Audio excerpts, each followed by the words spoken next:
오랜만에 참 반갑습니다. 많이 보고 싶었는데 오늘 말씀은 이미 여러분들이 잘 알고 있고 아마 장 목사님도 증거했을 거고 저도 여러 번 말씀드렸습니다.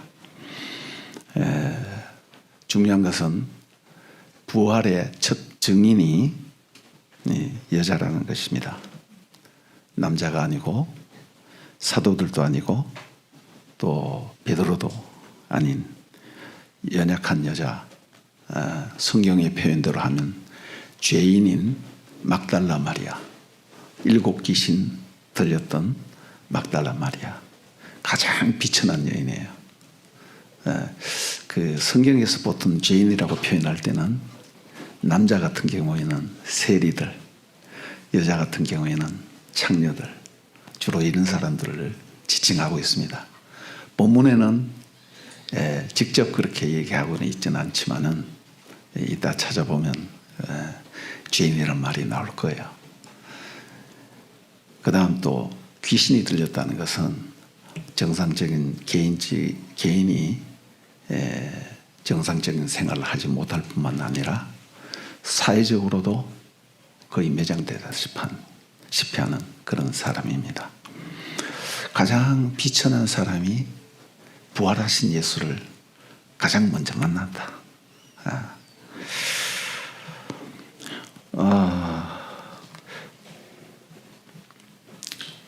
왜 그럴까? 한번 생각해 볼 만하잖아요, 그죠? 여러분들이 만약 이제 저는 그것을 생각해 봤는데, 제 사촌 형은 얘기를 했죠. 6.25 때 학도병으로 개성고등학교 다니다가 학도병으로 끌려가서 사망 통지서가 왔어요. 그래서 야단 났습니다. 장손 죽었다고. 근데 나중에 한 2년쯤 지나고 난 뒤에 대위 계급장을 달고 왔어요. 또 야단 났어요. 그래서 잔치를 한 적이 있는데 제가 형님한테 물어보지는 않았지만 여러분이 만약에 모든 사람이 죽었다고 했는데 죽지 않고 살아났다면 누구에게 가장 먼저 그 소식을 전하겠습니까? 누구에게 먼저 폰 걸겠어요? 각자 있겠죠, 그죠? 남편이라든가 애들이라든가 부모님이라든가 아마 그런 것이 있을 거예요. 한 5번째쯤 돼갖고는 목사님도 있을 거야. 왜 우리 교인들에게 알려야 되니까. 먼저 매주 제가 부활절 되면 여러분에게 질문하는 거 있죠. 그것도 손들어 보라 그랬어요, 그죠? 기억나죠? 여러분들 예수님이 나의 죄를 위하여 대신 죽으시고 3일 만에 부활한 것을 믿습니까? 제가 손들어라 그랬는데 이제는 저도 나이가 들어서 손들라 소리는 안 하겠습니다. 그렇다면 또 중요한 것, 이제 내가 지금 죽어도 예를 들면 제가 설교하다가 갑자기 넘어가고 죽어버렸어. 내가 지금 죽어도 나는 다시 부활한다. 그걸 확신하십니까? 여러분 아멘 소리가 확실해야 돼요. 저는 목회를 하면서 여러분들도 다 아실 거예요. 딱 20년 이제 세비전 교회에서 여러분과 같이 있었는데 매년 십자가 오래전부터, 그죠? 예수님이 십자가에 못 박히기 오래전부터 한 달 전이나부터 계속 십자가에 대한 얘기를 하죠. 부활하고 난 뒤에는 또 부활절 계속 부활 시리즈 얘기했는 거 여러분 기억나신지 모르겠어요. 제가 노트가 다 있거든요. 그걸 전부 다 이렇게 보니까 대략 십자가와 부활 그 시리즈를 15번 내지 많으면 25번까지 했더라고요. 해마다. 그렇다면 여러분들은 십자가와 부활에 대해서는 누구보다도 더 바삭하게 알아야 되는 거예요. 예. 뭐 내가 가서 목사님처럼 잘 설교할 수는 없다 할지라도 적어도 여러분은 마음속에 확신이 있어야 되는 거예요. 나 누가 뭐래도 예수님이 죽을 수밖에 없는 내 죄를 위해서 죽으셨어. 난 누가 뭐래도 예수님이 부활하신 것을 난 확신해. 그리고 나도 지금 죽어도 나는 아무 문제 없어. 지금 죽어도 나는 주님 오실 때 다시 부활할 것을 확신하고 있어. 이게 가장 중요합니다. 교회 나오는 이유예요. 교회는 나오는데 이것이 없다면 안고 빠진 진바. 어떤 처녀가 말이죠. 결혼했는데 결혼 잘 안 한다고 소문났는 거야. 집도 어리어리한 그냥 별장 같은 집을 받고 차 벤츠 최고 클래스 거기다가 또 BMW 한 개 더 그다음 가구도 보니까 말이죠. 이태리제 고급 가구 어마어마해. 근데 신랑이 병들어서 일어나지도 못하고 계속 누워 있어. 결혼 잘했는 겁니까? 결혼 잘못했는 거죠, 그죠? 모든 게 다 했는데 신랑이 환자다, 병자다. 그것은 우리가 교회를 나와서 교회가 아무리 화려하고 교회가 크고 내가 아무리 믿음 있다고 여기저기서 막 뛰어다니면서 봉사하고 그래도 내가 예수님의 십자가와 부활을 확신하지 못한다면 나는 뭐예요? 빈 껍데기예요. 예. 제가 항상 얘기했죠. 종교인과 나는 저 개인적으로는 종교인과 신앙인을 구분한다. 교회 나오는 사람들 중에 종교인들이 너무 많아요. 물론 초신자가 하루아침에 그걸 다 믿으시는 건 아니에요. 예. 그런 사람들 제가 봐줍니다. 예. 제가 목회를 하면서 예배에 지각하는 사람 문 닫아버리는 거 기억납니까? 11시 딱 됐는데도 철문 딱 닫아 걸고 이건 닫아 걸기도 너무 좋아요. 닫아 걸면 못 들어와. 저는 소위 말해서 상당히 강경파입니다. 이제는 많이 달라졌죠. 나이도 있으니까. 근데 저는 거기에 대해서 내가 잘못했다고 생각이 한 번도 들지 않았어요. 지금도 그래요. 예수를 믿으려면 확실히 믿어라. 안 그러면 그냥 교회 왔다 갔다 시계 보면 옛날에는 말이죠. 벽시계 왔다 갔다 했잖아요. 정기적으로 왔다 갔다 하는 그런 종교인이 되려면 아예 교회 안 나오는 게 좋다.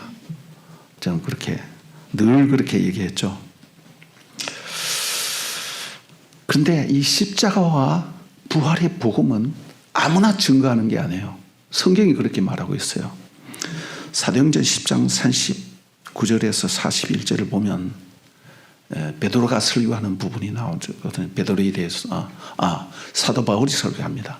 바울이 설교하는 부분을 보면 고넬료 집은 아니죠. 아마 1차 전도 여행일 거예요. 우리는 유대인의 땅과 예루살렘에서 그가 행하신 모든 일의 증인이라. 증인이란 뭐예요? 직접 봤다 이 말입니다. 십자가에 죽으신 예수를 내가 직접 봤다 이겁니다. 사흘 만에 다시 살아나신 예수를 내 눈으로 직접 봤다 이겁니다. 예. 그를 그들이 나무에 달아 죽였으나 하나님이 사흘 만에 다시 살리사 나타내시되 모든 백성에게 하신 것이 아니요 오직 미리 택하신 증인, 하나님이 증인으로 택했다 이겁니다. 12제자나 이런 사람들을. 예. 곧 죽은 자 가운데서 부활하신 후 그를 모시고 음식을 먹은 우리에게 행하신 것이라. 책임 있는 증인. 요즘 보면 정말 제가 이 가슴 아픈 게 너무 많아요. 제가 법학을 했잖아요. 물론 전공을 해서 대학원을 하고 내가 고시 공부를 하고 그렇게 하진 않았지만 전 대학교 1학년 때 예수 믿자마자 내가 목사되기로 작정한 사람이에요. 내 진로를 바꿨잖아요. 그러나 법이 어떻다는 것은 제가 알죠.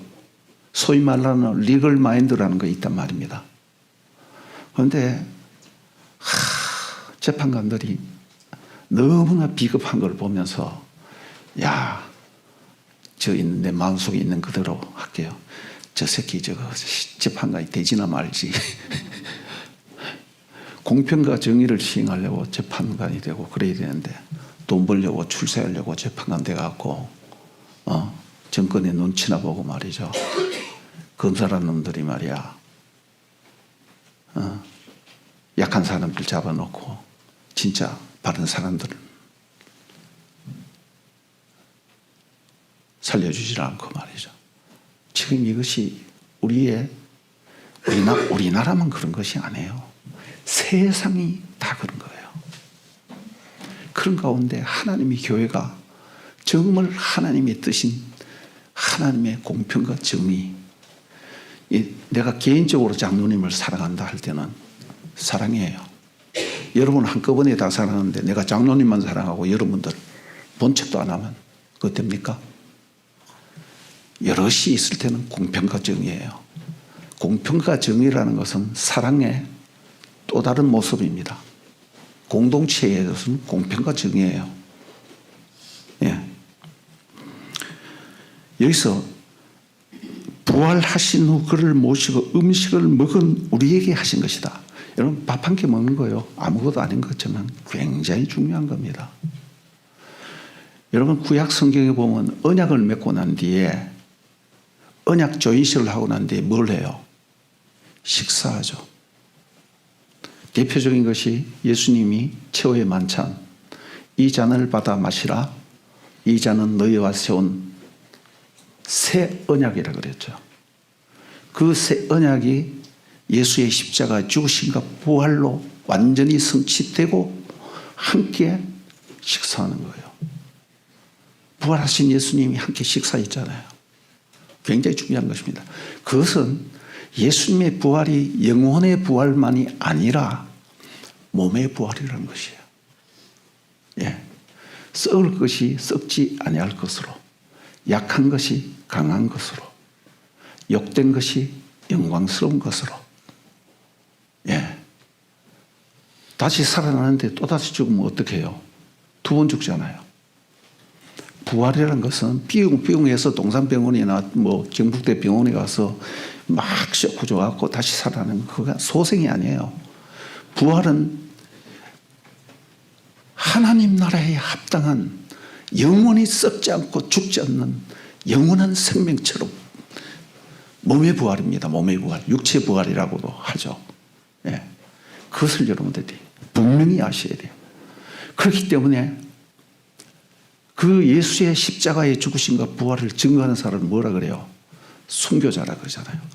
증거한다는 말과 순교한다는 말은 동일한 단어예요. 그래서 초대교회 사람들이 핍박받아가면서 증거하는 거예요. 여러분 이란이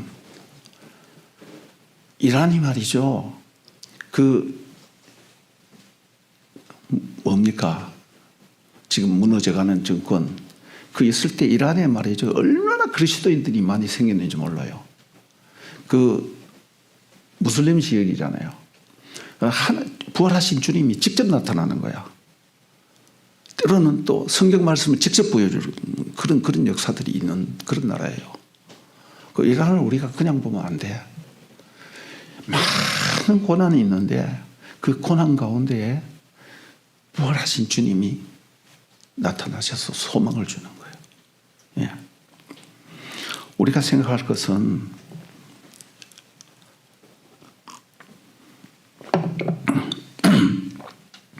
왜 예수님은 막달라 마리아에게 부활 후 첫 번째로 그녀에게 나타났을까?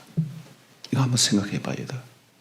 다른 말로 바꾸면 막달라 마리아는 어떻게 부활하신 예수님을 처음 볼 수 있는 영광과 기쁨을 누릴 수 있었을까? 예. 제가 여러분 처음은 아니더라도 우리 많은 신앙의 선조들이 십자가에 죽으시고 부활하신 예수를 다 믿는단 말입니다. 여러분도 믿는단 말입니다. 예. 우리 승엽 형제와 또 정호 형제가 이번 장로고시에 됐다는 것을 그 장 목사님으로부터 듣고 참 그 굉장히 어렵거든요. 사회생활을 하면서 말이죠. 성경 다 통달해야죠. 성경 만약에 모자라면 계속 여러분들 성경 공부 더 많이 해야 됩니다. 예. 그리고 또 여러 가지 뭐 헌법도 모르던 한 번도 보지도 않던 헌법도 봐야죠. 기타 뭐 물어보는 게 많아요. 대부분 3번, 4번 떨어져요. 예. 쉬운 게 아니에요. 그런데 가장 비천한 막달라 마리아에게 부활하신 예수님이 처음 나타났다. 마리아가 그 누구보다도 사도들보다 베드로보다 먼저 부활하신 예수님을 보았다. 중요한 거죠. 예. 이미 본문 가운데 충분히 나타나 있습니다. 오늘 20장을 보면 1절과 2절에 안식 후 첫날 일찍 아직 어두울 때에 막달라 마리아가 무덤에 와서 돌이 무덤에 옮겨진 것을 보고 안식 후 첫날, 안식일 날은요 아무것도 못해요. 2km 이상 가면 안 돼. 그러니까 너무너무 가고 싶었는데 예수님 무덤에 너무 가고 싶었는데 계속 조바심을 내면서 기다리다가 동이 트기도 전에 아직 여기 보세요. 아직 어두울 때에 여러분 캄캄할 때 무덤에 가보셨어요? 돌아가신 우리 엄마 너무 보고 싶어서 제가 요즘 가끔가다 한 달에 한두 번씩 시골에 갑니다. 그 뭐 우리 엄마 아버지 묘소가 있고 그 딸린 밭이 조그만한 게 있어요. 거기 뭐 작년에 고추 5포기 심었습니다. 내 능력이 그밖에 안 돼. 나머지 전부 다 학무지야. 네. 근데 내가 가서 농사를 짓겠다기 보다가 엄마 아버지 묘소가 있고 제 조카가 먼저 죽었잖아요. 거기 있고 그래서 거기 가서 기도를 해요. 하나님, 우리 엄마 아버지는 예수를 잘 믿지는 못했지만 저는 목사가 되었습니다. 나와 상관 있는 모든 사람이 이 장소가 아브라함의 막벨라 굴처럼 되게 해주시고 우리 자손들 가운데는 한 사람도 주님이 오신 날까지 예수 안 믿는 사람이 없게 해주십시오. 그 기도 꼭 합니다. 여러분들도 해야 돼요. 예. 그리고 교회를 위한 기도요. 저는 교회를 한 7교회를 위해 기도해요. 서울에 개척교회 한 번 했거든요. 그 다음에 세비전교회, 그 다음 내가 몇몇 교회 있어요. 송년회 목사님, 그 다음에 이한나, 거기 다 포함됩니다. 우리 교회 출신이죠. 예.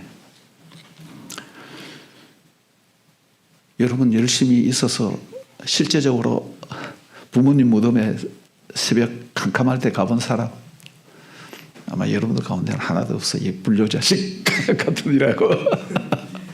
예. 10절 11절을 한번 보겠습니다.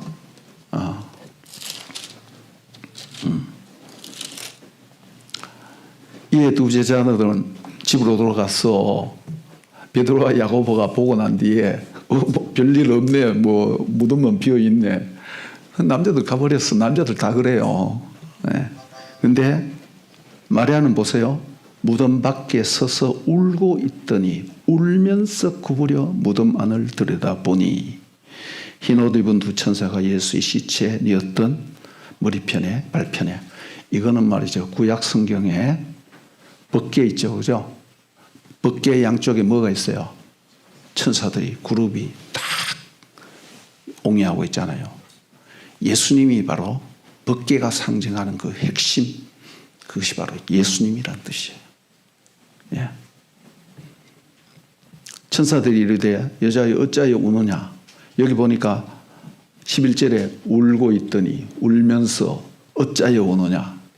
계속 울고 있는 거야. 예. 13절과 14절. 예. 사람들이 내 주님을 옮겨다 어디 두는지 내가 알지 못합니다. 예수께서 이르시되 여자여 어찌하여 울며 누구를 찾느냐 하시니 마리아는 그가 동산지기인 줄 알고 이르되 주여 당신이 옮겼거든 어디 두었는지 내게 이르소서 그러면 내가 가져가겠나이다. 여러분들 문경이처럼 덩치 커도 사람 시체 혼자 못 옮겨요. 여러분 시체 들 때 보통 몇 명 듭니까? 6명 들죠. 양쪽에. 제가 목회를 하면서 1m 80 정도 되는 분이 갑자기 고혈압으로 돌아가셔서 그때 개척교회에서 아무도 없어요. 청년하고 내하고 둘이 운구하는데 그 서울에 가면 용밀이라는 곳이 있습니다.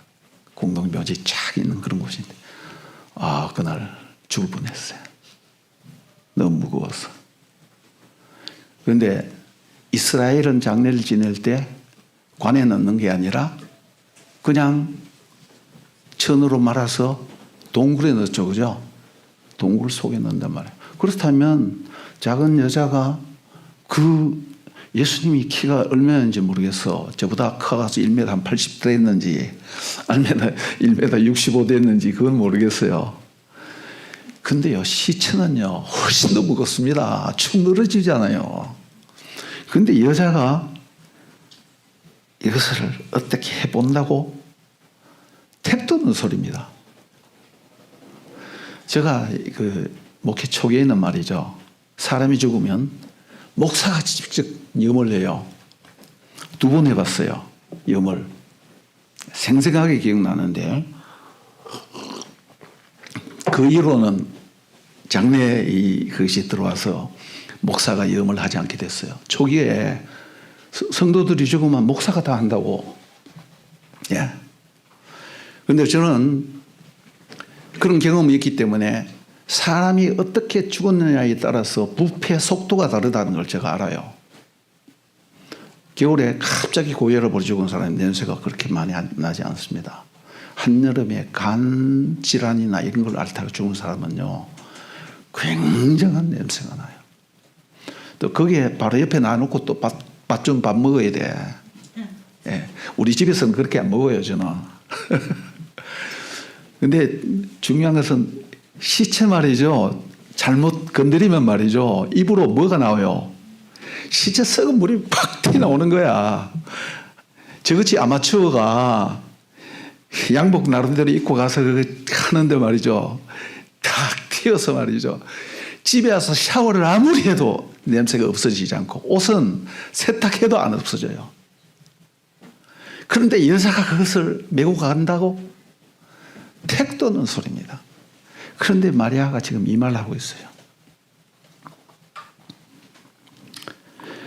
좀 더 깊이 생각해 볼 필요가 있습니다. 마태복음을 한번 보겠습니다. 마태복음 27장인데 예수님이 죽음의 현장 27장 55절과 56절입니다. 예수님이 십자가에 못 박혀 죽을 때 십자가에 못 박혀 죽을 때 55절 예수를 섬기며 갈릴리에서부터 따라온 많은 여자가 거기 있어 멀리서 바라보고 있으니 바로 밑에는 아니고 약간 거리를 띄우고 여자들은 원래 그렇거든요. 그 중에 누가 있었어요? 막달라 마리아와 또 야고보와 요셉의 어머니 마리아와 또 세베대의 아들들의 어머니도 있더라. 거기 막달라 마리아가 제일 먼저 나오는 거예요. 예. 예수님의 십자가 현장에. 그 다음 무덤 한번 보겠습니다. 60절에 59절 요셉이 시체를 가져다가 깨끗한 세마포로 싸서 바위 속에 판 자기 새 무덤에 넣어두고 큰 돌을 굴러 무덤에 놓고 가니 남자들은 갔어. 거기 막달라 마리아와 다른 마리아가 무덤을 향하여 앉았더라. 57절을 보니까 저물었을 때 캄캄할 때래 이 말입니다. 저녁 노을이 넘어가고 이제 캄캄해지기 시작하는 거야.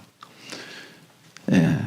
그 다음 28장 1절에는 안식일이 다 지나고 안식 후 첫날이 되었는데 새벽에 막달라 마리아와 다른 마리아가 무덤을 보러 갔더니 그 무덤에 무슨 보화가 있다고 보러 갑니까?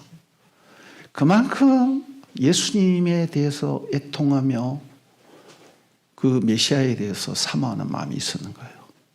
예. 어릴 때 제가 이웃 마을에 친구가 있어서 놀러를 가는데 반드시 산을 하나 넘고 가야 돼요. 한 40분 걸어가야 되는데 중간에 공동묘지가 있어. 이야, 초등학교 때죠. 국민학교 때. 그 앞을 지나가면 말이죠. 머리가 쭈삣쭈삣 서는 거야. 우리 박문경 지사님 촌사람이니까 그런 거 잘 아는 거야. 대부분 다 촌사람이죠. 예, 출신은 다 촌놈이라고. 예. 제가 이 말 하면 뭔지 알 거예요, 아마. 낮에 그 소목이라고 하면 말이죠. 소들이 그 묘 있는데 풀이 많아갖고 뜯으면 어떤 거는 묘가 푹 꺼져갖고 말이죠. 있는 데도 있고 어떤 데는 묘가 푹 꺼졌는데 그것도 해골이 나와 있는 데가 있다고. 낮에는 그래도 애들하고 같이 있으니까 그렇죠. 저녁에 혼자 가거나 한두 명 가는데 친구가 너무 보고 싶어서 가긴 가는데 이게 죽을 맛이야. 아, 그게 얼마나 그냥 소름이 끼쳤는지 몰라요. 근데 여자가 무덤에 간다. 그거는 상상도 못할 일이에요. 이 상상도 못할 일을 지금 밤에 무덤을 바라보고 있고 안식 후 첫날 새벽에 또 무덤에 찾아가고. 예. 그러니까 막달라 마리아는 예수님의 십자가 현장에 무덤의 현장에 우리가 아까 사도신경 암송했죠, 그죠? 예, 십자가에 못 박혀 죽으시고 무덤에 장사 지내고 음부에 내려가서 장사한 지 사흘 만에 죽은 자 가운데 살아나시고. 그러니까 마리아는 십자가 현장, 그 다음 무덤, 그 다음 부활, 예수님의 생애 가운데 우리를 구원하는 그 구원의 가장 핵심적인 현장에 가장 가까이, 가장 이름이 먼저 나오잖아요. 이것만 보아도 그녀의 마음과 그 행적을 우리가 짐작할 수 있는 거예요. 또 한번 보겠습니다. 누가복음 8장 1절에서 3절에 보면 이런 말씀이 나옵니다. 그 후에 예수께서 각 성과 마을에 두루 다니시며 하나님 나라를 선포하시고 그 복음을 전하실새 12제자가 함께하였고 또한 악기를 쫓아내신가 병고침을 받은 어떤 여자들 곧 7 귀신 나간 자 막달라인이라는 마리아와 헤로스 청지기 구사의 아내 요한나와 부자겠죠. 수산나 다른 여자가 함께하여 자기들의 소유로 예수를 섬겼다. 여러분들 교회 나오면 전부 다 헌금하잖아요. 다른 데 가서 헌금합니까? 안 하죠. 안 하는 건 내가 안 봐도 알아요. 예. 11조도 하죠. 내 소득의 그 10분의 1, 그 10분의 1 굉장히 큰 겁니다. 예. 애들하고 맛있는 거 한번 잘 사 먹을 수 있는데 10분의 1 다른 데 가서 합니까? 왜 합니까? 교회에서는 제가 여러분들에게 목회하면서 헌금 설교 한번 했습니까? 한 번도 안 했어요. 술, 담배 얘기 한 번도 안 했어요. 계속 복음의 핵심만 얘기했지. 예. 왜 여러분들이 바보같이 돈을 저기 넣습니까? 여러분들이 바보라서 그렇습니까? 받은 은혜가 있다 이거야. 내가 예수 그리스도의 십자가와 부활을 내가 믿는다 이 말입니다. 예. 그것을 행동으로 표현하는 거예요. 나의 삶의 요 일부지만은 사실상 나의 삶의 전부를 주님께 드립니다라는 표시예요. 예. 그 다음 7장 그 앞에 보면 36절부터 있어요. 제가 좀 길지만 읽어드리겠습니다. 한 바리새인이 예수께 자기와 함께 잡수시기를 청하시니 초대했습니다.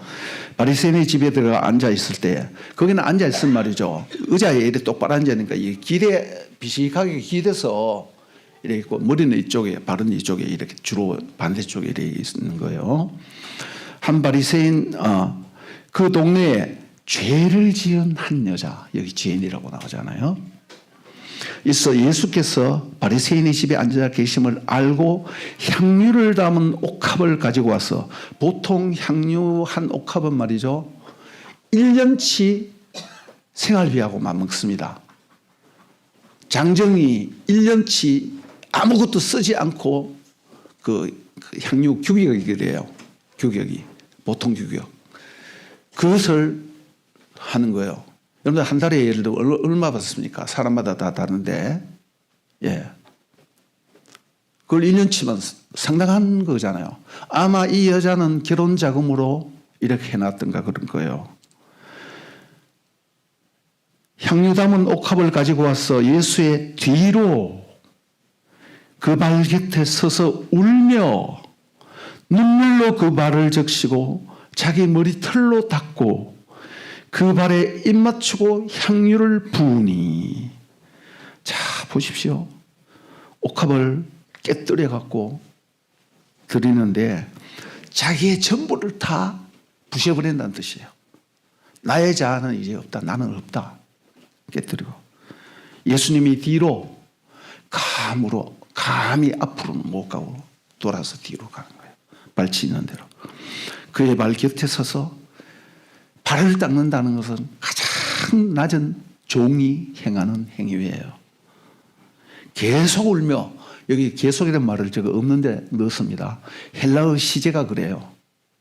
헬라어 시제, 어떤 시제는 한번 말하면 이게 계속된다, 끊임없이 계속된다, 그런 뜻이 있어요.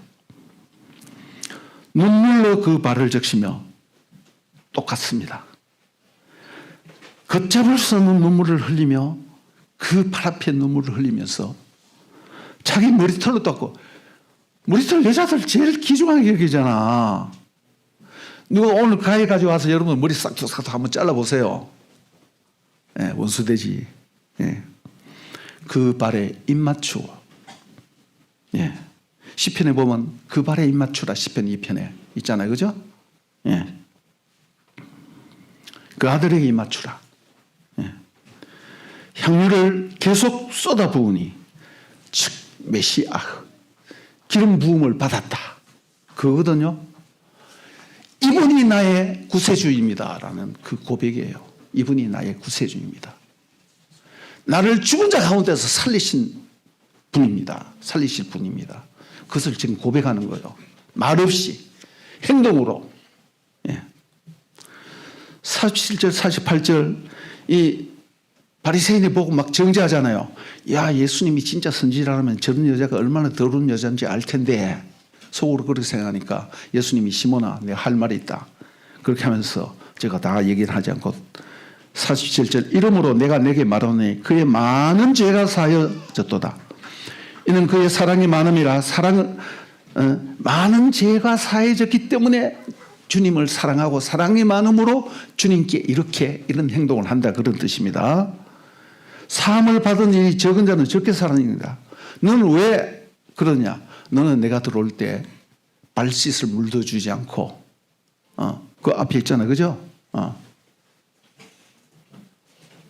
내가 집에 들어올 때 너는 내게 발짓을 물어주지 않고, 그런데 이 여자든 너는 내게 보통 입 맞추거든요. 환영의 뜻으로. 예, 볼에 그렇게 한단 말이야. 근데 이 여자는 발로 머리털로 그러고 발에 입 맞추는 거예요. 예. 그래서 이 여자에게 이르되 내 죄사함을 받았느니라 하시니라. 이런 놀라운 은혜를 입은 사람이다, 이 말입니다. 이제 우리는 막달라 마리아가 어떤 사람인가, 어떤 은혜를 입었는가라는 것을 다 알게 되었습니다. 그래서 다시 요한복음 20장으로 돌아가서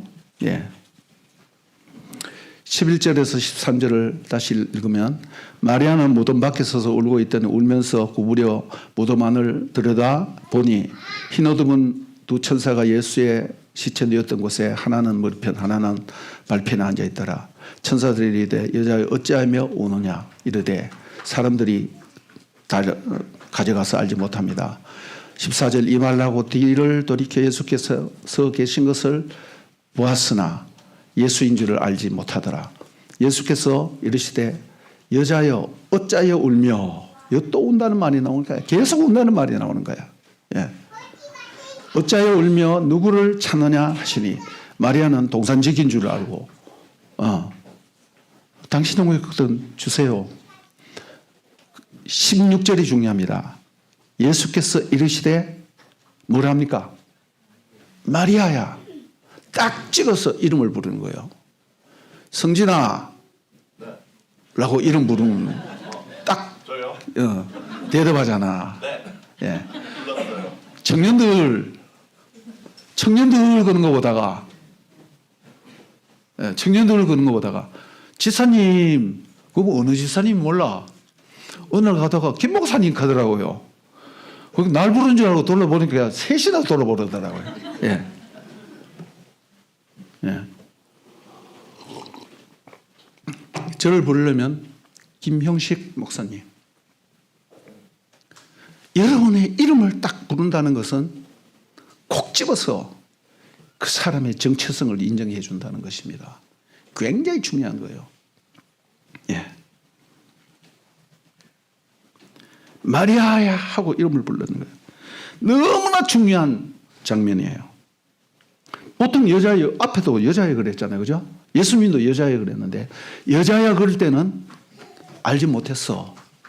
그러나 마리아야 할 때 당장에 알았습니다. 예수님, 라보니, 나의 선생님, 그런 뜻입니다. 정확하게 얘기하면 나의 선생님. 예. 중요한 것은 여러분 각자에게 그런 체험이 있는 거예요. 부활하신 예수님은 어제나 오늘나 영원토록 살아계십니다. 그렇기 때문에 그 옛날 마리아의 이름을 부르는 것처럼 여러분도 각각 개인의 이름을 부르고 계신다는 것입니다. 그런 체험이 있어야 되는 거예요. 그 체험은 다 달라. 제가 예수 믿는 간증을 많이 했습니다. 출사하겠다고 내가 법대를 갔는데 하나님 만나고 난 이제 때려치우고 목사 됐단 말이야. 우리 아버지 돌아가실 때까지 그 얘기했어. 너는 세상에 나갔으면 출세했을 텐데. 까나빼 목사가 돼갖고 말이죠. 교회 쫓겨나고 그냥 시달리고 다 알잖아요. 예. 넌 세상에 나갔으면 출세했을 텐데. 예.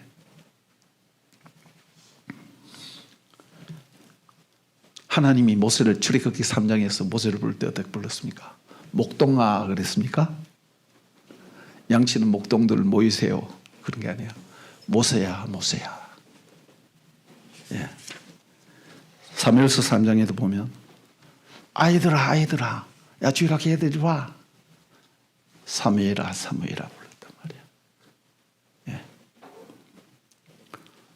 심지어 강팍한 핍박하는 사울을 부를 때도 사울아 왜 너가 왜 나를 핍박하느냐.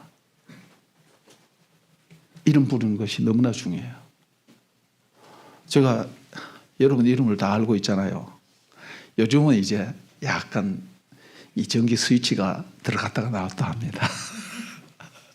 오늘 제가 어떤 지사님 이름이 생각이 갑자기 안 나. 그래 우리 주사한테 모르니까 우리 주사도 깜빡 나갔더라고.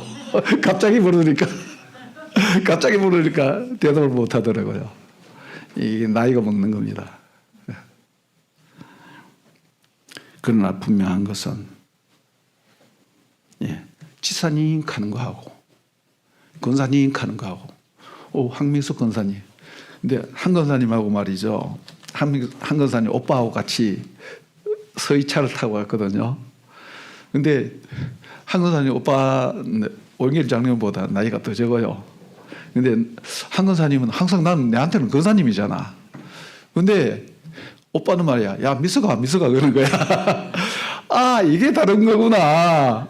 오빠랑 동생과 목사랑 권사님이 이게 다르구나. 그런 생각했다니까.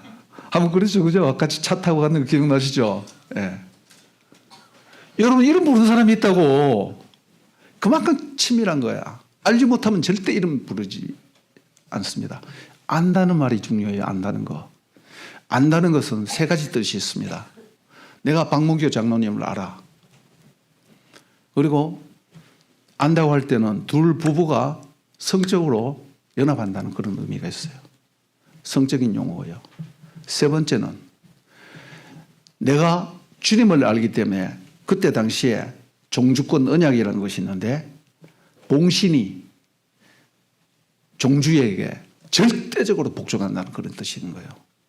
여러분들이 예수를 안다고 할 때는 나 예수 믿고 예수 알아. 주일날마다 교회 가서 봉사하고 나 장로야. 그게 중요한 게 아니에요. 예수님께 절대 복종하는 거예요. 아멘입니까?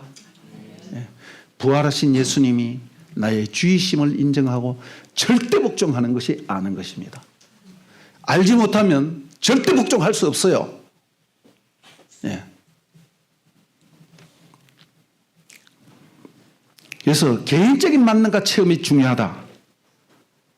십자가와 무덤의 장사 진행과 부활과 그리고 나를 내 이름을 불러주시는 것. 예. 그리고 하나님이 계속 부어주시는 은혜. 객관적 사실 그뿐만 아니라 여러분 12.12 사태 알죠? 12.6 알죠? 물론 우리가 그 국민이기 때문에 영향이 있지만은 직접 영향은 없잖아요. 그죠? 그 역사적인 사실을 우리가 아는 것은 그냥 객관적으로 그냥 지식적으로 아는 거야. 당사자가 아니야. 그래서 또 우리가 소문을 들었어. 그 사건이 있었고 그 소문을 들었고 중요한 것은 직접 내가 거기에 참여해서 그 12.12 사태를 내가 경험했다면 총상을 총 쏘고 그렇게 하고 내가 총상 입었다 이 말입니다. 그런 흔적이 우리에게 있는 거예요. 예수를 믿는 사람은 예수를 믿는 흔적이 내게 있다 이 말입니다. 네. 이것이 바로 부활하신 예수님이 나에게 직접 나타난 거예요. 그 나타난 모양은 다릅니다. 어떤 사람은 손에 총상 입을 수도 있고 어떤 사람은 다리에 입을 수도 있고 어린은 어떤 사람 내 같은 사람 말이죠. 하도 강팍하니까 머리에 관통을 할 수도 있고 예. 적어도 교회를 나온다고 할 때는 이런 확실한 경험이 없고 이런 예수 그리스도의 십자가와 부활의 확실한 고백이 없으면 나는 신학교 가서 말이죠. 대리시험 많이 쳐줬어요. 히브리어 대리시험 쳐달라고 막 매달리는 거야. 그 목사님 이름 얘기하면 안 돼. 그 사람 지금 대구 남구에 있는데 망해. 예. 한 번만 만나고 두 번 다시 안 만나더라고. 그래서 내가 물었어요. 너 왜 신학교 왔느냐고 했더니 우리 아버지가 장로인데 아들 넷인데 목사 하나는 만들어야 된다고 하더라고. 그래서 자기가 막 내려갖고 목사로 찍혀갖고 그래 신학교 왔다 그러더라고. 나중에는 소명을 확실히 받았는지 모르겠지만은 제가 속으로 말이죠. 하도 매달리기 때문에 안 그러면 나 죽는다 그러더라고요. 만약에 이거 낙지 맞아가 그러면 죽는다 그러면 그렇게 그렇기 때문에 제가 좀 비리를 좀 행했죠. 뭐 할 수 없이 사람 하나 살리는 게 사람 살리는 게 더 중요하잖아. 예. 자기 아버지한테 맞아 죽는데 예. 예수를 만난 체험이 없이 종교인으로서 내가 목사 아들이기 때문에 내가 장로이기 때문에 내가 교회 나가기 때문에 크리스찬이다. 아닙니다. 크리스찬의 것은 그리스도의 것이에요. 그리스도의 소유예요. 소유. 네. 그리고 여기 보면 마리아가 계속 눈물을 흘리잖아요. 몇 번 나옵니까? 3번 나옵니까? 4번 나옵니까? 계속 울잖아요. 그 앞에 또 계속 울면서 그냥 향유로 닦고 머리털로 닦고 말이죠. 향유로 붓고. 이 부분도 저는 굉장히 중요하게 생각합니다. 시편 6장 6절에 보면 다윗이 내가 탄식함으로 피곤하여 밤마다 눈물로 내 침상을 띄우며 내 요를 적시나이다. 여러분 눈물로 베개를 좀 적셔 보셨습니까? 눈물로 베개를 너무 많이 눈물 흘리면서 기도하다가 베개가 축축해져 갖고 그쪽으로는 축축해져 갖고 그쪽으로는 안 돼. 그래 갖고 베개를 둘 엎어 갖고 그래 갖고 베개 재고 자는 거야. 경험해 봤다는 얘기입니까? 경험하지 않았다는 얘기입니까? 예수를 믿는 사람은 마땅히 이런 경험이 있어야 됩니다. 목사만이 이런 경험을 하는 게 아니에요.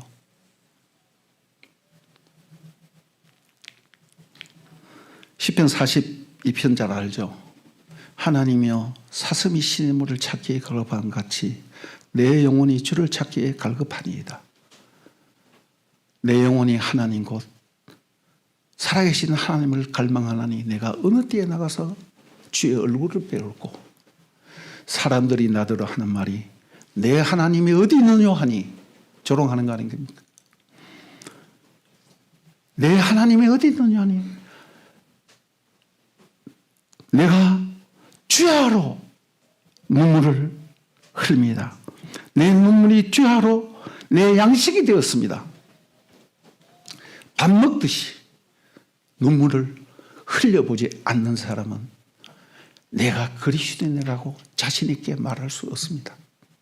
특별히 교회의 지도자가 되는 사람들, 내가 적어도 장로다, 집사다 이런 사람들은 말이죠, 주님 때문에 눈물을 흘릴 수 있어야 돼요.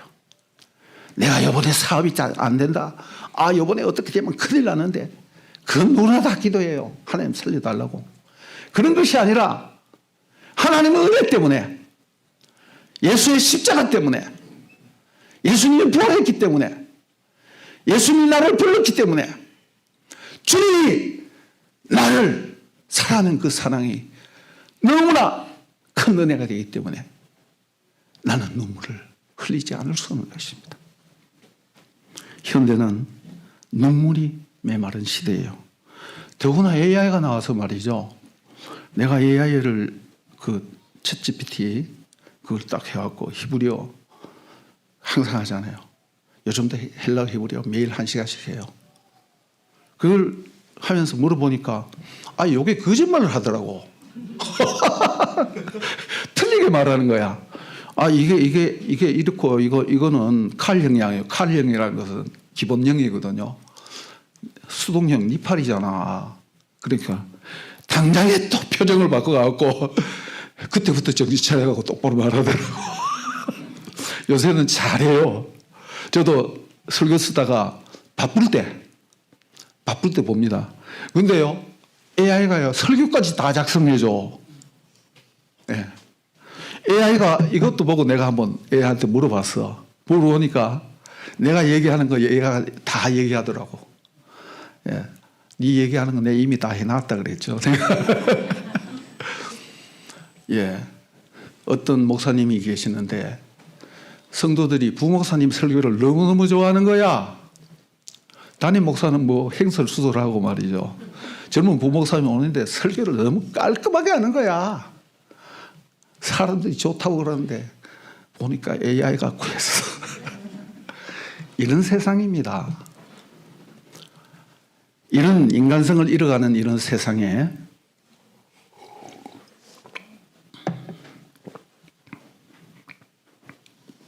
눈물의 사람이 되어야 돼요. 예수 믿는 사람은 눈물을 흘릴 줄 알아야 돼요. 내 자신의 문제도 그렇지만 주님의 은혜 때문에, 예수님이 십자가 때문에, 예수님이 나 같은 인간도 용서해 줬구나. 죄인인 여자, 7 귀신 들린 여자, 그보다 더 흉악한 나 같은 인간을 위해서도 예수님이 십자가에서 나를 대신해서 우리 모두를 대표해서 죽으셨구나. 예. 오직 예수께 초점이 맞춰져야 돼요. 어릴 때 화경이라는 게 있었어요. 볼록렌즈 있잖아, 그죠? 그걸 우리는 화경이라 그랬거든. 왜 그러냐면 그거 햇빛 날 때 말이죠. 까만 종이 놔두고 이래 딱 초점 맞추면 한참 있으면 몇 초 되면 탁 탄다고. 예. 근데 이 초점이 안 맞으면 말이죠. 안 타요, 그죠? 예, 안 탄단 말이에요. 저 그런 거 많이 해봤어요. 제가 그 말을 하려고 하는 것이 아니라 초점이 맞아야 된다. 어디에? 내 마음이 오직 예수에게. 오직 예수에게. 산상보훈에 마음이 청결한 자는 복이 있나니 하나님을 볼 것이요. 청결하다는 깨끗하다는 의미가 아니에요. 마음이 둘로 갈라지지 않았다는 거예요. 세상과 주님 양다리 걸치고 있지 않다는 거예요. 우리는요, 저나 여러분은 죄인이기 때문에 아무리 노력해도 깨끗해질 수가 없어요. 예수의 피만이 우리를 깨끗하게 할 수 있죠. 그러나 한 가지는 할 수 있어. 내 마음의 초점이 항상 주님을 바라보고 주님만 사랑한다. 그렇게 고백할 수 있는 거예요. 사도행전 13장 22절에 바울이 설교를 하면서 내가 이새의 아들 다윗을 만나니 내 마음에 합한 자라. 이새의 아들 다윗을 만나니 내 마음에 합한 자라. 제가 헬라어 성경과 히브리어 성경, 신약 헬라어를 구약 히브리어로 옮겨놓은 또 성경이 있어요. 좀 미안하지만 한번 써보겠습니다. 카타테 칼디안 무 나의 마음 아래서 있다. 다윗의 마음이 주님 마음을 따라서 혹은 주님 마음 아래 있다. 그런 뜻입니다. 히브리어 성경은 더 정확해요. 다윗 이시 카레바비. 다윗의 마음은 나의 마음과 같은 사람이다. 다윗은 내 마음과 똑같은 사람이다. 여러분, 하나님은 어떤 사람을 사랑할까요? 여러분들도 그렇잖아. 둘 부부도 마음이 안 맞으면 갈라서잖아. 마음이 동일한 거야. 다윗이 그 마음이 하나님 마음과 동일해. 사울에게는 이 말 쓰지 않았어요. 물론 그도 허물이 있는 사람이지만 왜 하나님이 다윗을 그렇게 사랑하느냐면 내 마음과 같기 때문에. 예. 그래서 우리 마음이 하나님께 초점이 맞기를. 여러분, 오늘 제가 설교 다 마쳤습니다. 기도 제목 하나. 하나님이여, 내 마음이 주님의 마음과 하나 되게 해주십시오. 초점이 맞게 해주십시오. 그랬으면 좋겠습니다. 우리가 찬양을 하나 내가 권사님 부탁했어요. 나를 지으신 주님 있죠, 그죠? 다 같이 한번 불러봅시다.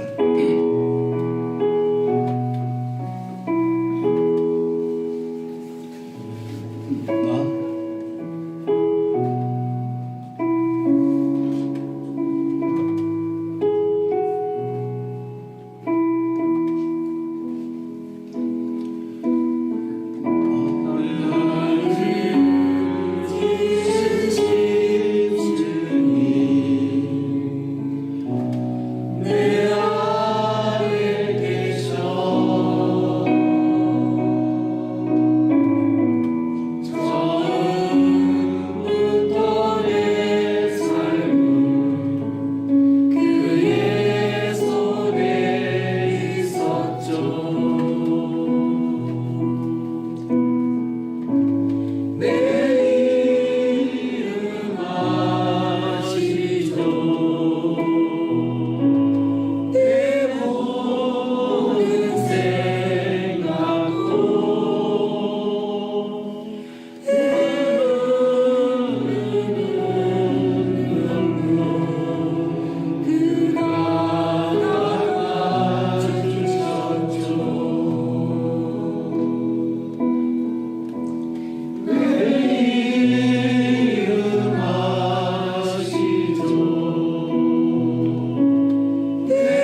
내 모든 생각도 내 흐르는 눈물 그가 닦아주셨죠. 내 이름 아시죠. 내 모든 생각도 내 흐르는 눈물 그가 닦아주셨죠. 이제 우리 잠깐 한번 기도를 하겠습니다. 오늘 말씀을 생각하면서 찬양을 생각하면서 우리 마음에 주님이 비춰지기를 원합니다. 주님이 나를 안다고 내 이름을 부르시는 주의 음성, 어떤 모양으로 들리든지 여러분의 영혼 속에서, 마음 속에서 여러분의 이름을 부르시는 주의 음성을 들을 수 있기를 바랍니다. 또 내 마음이 주님 마음과 하나 되지 못한 부분이 있었다면 깊이 회개할 수 있는 그런 시간도 한번 가지기를 원합니다. 그리고 나에게 이러한 은혜를 주신 주님을 찬양하며 감사할 수 있기를 원합니다. 한번 기도하겠습니다.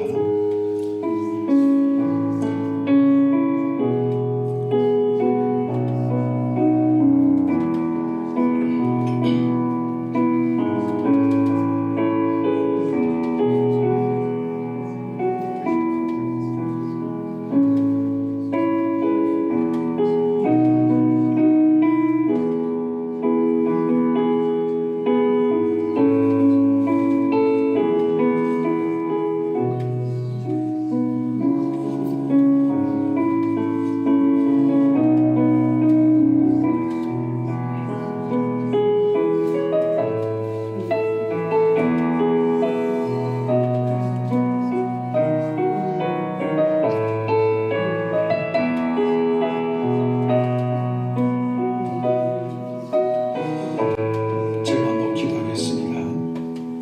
하나님 아버지, 죄 많은 여인, 일곱 귀신 들린 여인, 가장 비천하고 가장 죄가 많고 자기를 상실하고 귀신에 사로잡혀 있던 그 여인을 부활하신 주님께서 가장 먼저 만나주셨습니다. 그 여인은 또 그런 은혜를 입었기 때문에 주님을 가장 사랑하였고 주님을 가장 사랑했기 때문에 부활하신 주님을 사도들보다 베드로보다 먼저 만나는 영광과 기쁨을 누렸습니다. 아버지 하나님, 저희들도 바로 죽어마땅한 죄인입니다. 하늘의 천벌을 받아도 할 말이 없는 죄인입니다. 그러한 저희들을 사랑해 주셔서 오늘날 우리들을 부르시고 우리를 만나주시는 주님을 찬양합니다. 우리의 연약함을 불쌍히 여겨주시고 또 우리가 때로는 낙심할 때마다 우리가 눈물을 흘릴 때마다 주님 친히 찾아오셔서 저희들을 어루만져 주시고 저희들에게 힘을 주시고 부활의 주님을 인하여 찬양할 수 있도록 축복해 주십시오. 예수님 이름으로 기도드리옵나이다. 아멘.